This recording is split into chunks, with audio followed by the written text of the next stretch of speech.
pagka masyadong gabi. Baka sa susunod, di na tayo payagan.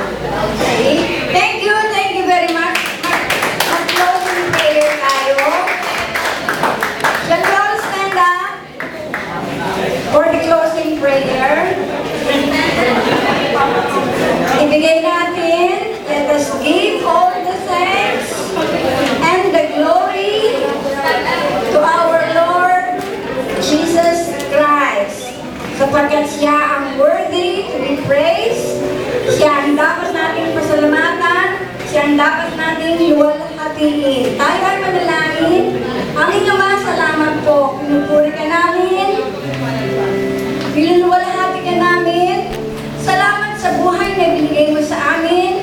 Ang kasiglahan, alam namin, Panginoon, na ikaw ay nagagalak pag kami ay masigla at nagsasaya sa iyong presensya. Pero Panginoon, hindi namin iiwanan iyong presensya.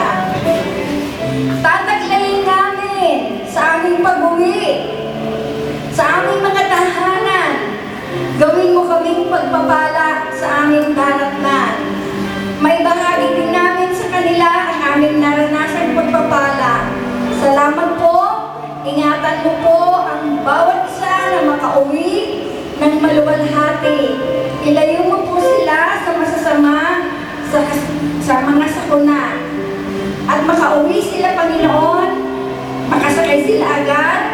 At alam namin, Panginoon, ikaw ang gagabay sa kanila. Purihin ka. Salamat, Panginoon. We love you. Sa pangalan ni Jesus, Amen.